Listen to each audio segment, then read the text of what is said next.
ঝাৰুডাঙ্গা গাঁও পঞ্চায়তত এখন ৰাজহুৱা আৰু নিৰ্বাচনী সভা অনুষ্ঠিত হৈ গ'ল। ইয়াত ইণ্টাৰেষ্টিং উল্লেখযোগ্য কথা আছিল যে 7টা বজাত আমাৰ মিটিং আছিল, কিন্তু 7টাৰ পৰা 8টালৈকে কমপ্লিট ধাৰাসাৰে ইয়াত বৰষুণ হ'ল। ইণ্টাৰেষ্টিং বৰষুণ হৈ যোৱাৰ পিছতো যেতিয়া বৰষুণ 1 ঘণ্টা পিছত এৰিলে, তাৰ পিছতো দেখা গ'ল যে মানুহবিলাক ঘৰে ঘৰে যোৱাৰ পিছতো এই বৰষুণ বতৰতো আকৌ আহি পেলাই এই সভাত উপস্থিত হৈ পেলাই সভাখন সফল কৰাত সহায় কৰিলে। ভেৰি ইণ্টাৰেষ্টিং, এনেকুৱা খুব কম হয়। সেইকাৰণে মই ভাবিছোঁ যে ইমান আন্তৰিকতা, ইমান মায়া আৰু মমতা, সহযোগিতা মই আগত দেখা পোৱা নাছিলোঁ। এই ইলেকশ্যনত মই বাৰুকৈ দেখা পাই আছোঁ।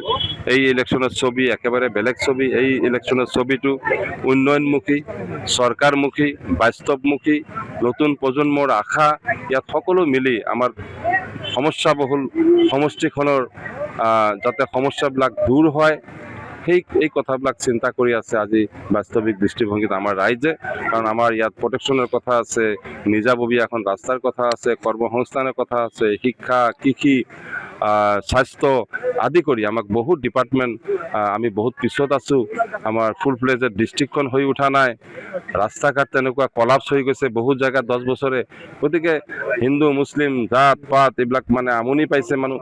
এতিয়া আমাৰ চৰকাৰ যিহেতু সকলোকে সমান দৃষ্টিভংগীত জনসংখ্যা ভিত্তিত বস্তু দি আছে, আঁচনিবিলাক বিতৰণ কৰি আছে, ইয়াত কোনো পক্ষপাতিত্ব নাই। এতিয়া সংখ্যালঘু ল'ৰা ছোৱালী এতিয়া গাঁৱে গাঁৱে ডাক্তৰ হৈ আছে, ইঞ্জিনিয়াৰ হৈ আছে, IITত ফাৰ্ষ্ট পজিশ্যন পাই আছে, মেজিষ্ট্ৰেট হৈ আছে পাইকাৰী হাৰত। ইয়াৰ আগত জীৱনতো এনেকুৱা দেখা নাই কংগ্ৰেছ আমলত। আৰু কংগ্ৰেছ আমলত আমাক একো দিয়া নাই, দিছে মাত্ৰ এখন কৰি LP স্কুলত 150ৰ পৰা 300 ছাত্ৰ ছাত্ৰীৰ মাজত 1-2জন মাষ্টৰ দি 50 বছৰ কেনেকৈ ৰাখিলে? ইয়াত শিক্ষা হ'বনে?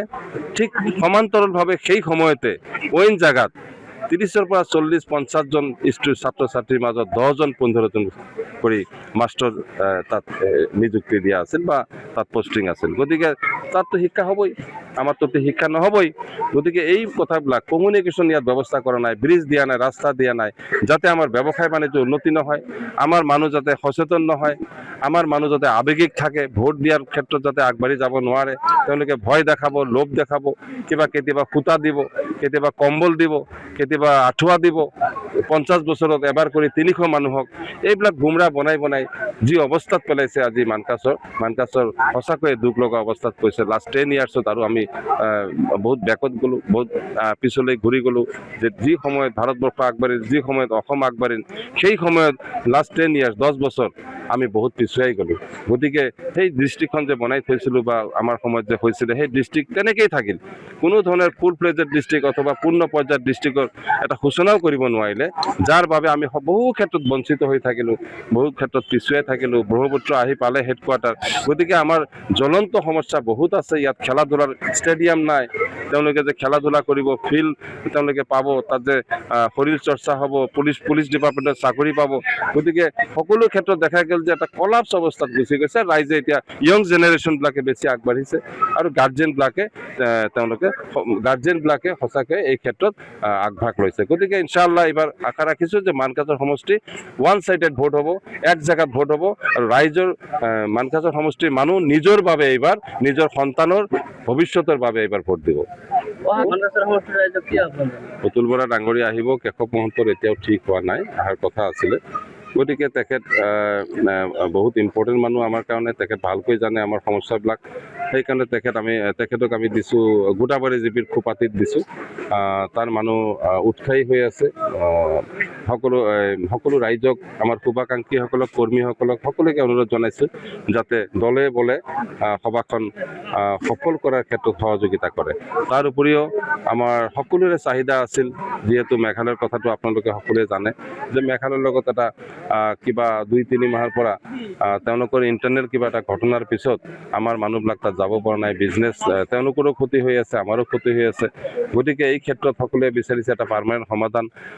যোৱাকালি মুখ্যমন্ত্ৰী হৈ পেলাই জয়ন্ত মল্ল ডাঙৰীয়া মন্ত্ৰী আহিছিল, তেখেতেও কৈ গৈছে যে আমি এইটো ধ্যান দিম, গুৰুত্ব দিম।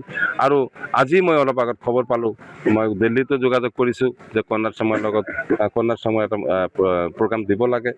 জয়ন্ত মল্ল ডাঙৰীয়াক মই জনাইছিলোঁ কৈছিলোঁ যে তেখেতৰ এটা প্ৰগ্ৰাম আমাক দিব লাগে। তেখেতসকলে ইণ্টাৰেষ্টেড হৈ পেলাই যোগাযোগ কৰাৰ পিছত আমাক এটা জাননী দিছে, অলৰেডি প্ৰগ্ৰাম দি দিছে। অহা দেওবাৰে অৰ্থাৎ 5 তাৰিখ 10 বজাত 10:30 তেখেত আহি পাব মানকাছৰ JM হায়াৰ ছেকেণ্ডেৰী ফিল্ডত।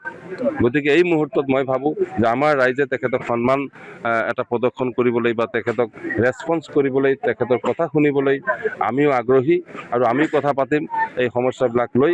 গতিকে গোটেই সমষ্টিৰ মানুহে ইয়াত নিজাববীয়াকৈ আমাৰ অপেক্ষাত নাথাকি নিজাববীয়াকৈ যাতে হিউজ গেটাৰিং হয়, তেখেতে যাতে সন্তুষ্টি প্ৰকাশ কৰে যে মোৰ কাৰণে ইমান মানুহ আহিছে, মোক ইমান ৰেছপন্স কৰিছে আৰু তেওঁলোকৰ তেওঁলোকে যেনেকৈ আবেদন কৰিছে মই নিশ্চয় গুৰুত্ব দিব লাগিব। এই কথাটোৰ কাৰণে মানকাছৰবাসী ৰাইজক মই অনুৰোধ জনালোঁ যে আপোনালোকে দলে বলে অহা 5 তাৰিখে ৰবিবাৰ, দেওবাৰ 10 বজাত মিষ্টাৰ কৰ্ণাক চাংমা মেঘালয়ৰ মুখ্যমন্ত্ৰী ডাঙৰীয়া তেখেত আহি আছে JM হায়াৰ ছেকেণ্ডেৰী ফিল্ডত মানকাছৰত। আপোনালোকে দলে বলে যোগদান কৰি সভাখন সাফল্যমণ্ডিত কৰিবলৈ আপোনালোকক সকলোকে অনুৰোধ জনালোঁ। ধন্যবাদ। যিকোনো খবৰৰ বাবে যোগাযোগ কৰক আমাৰ এই নম্বৰত 9181 307 2221।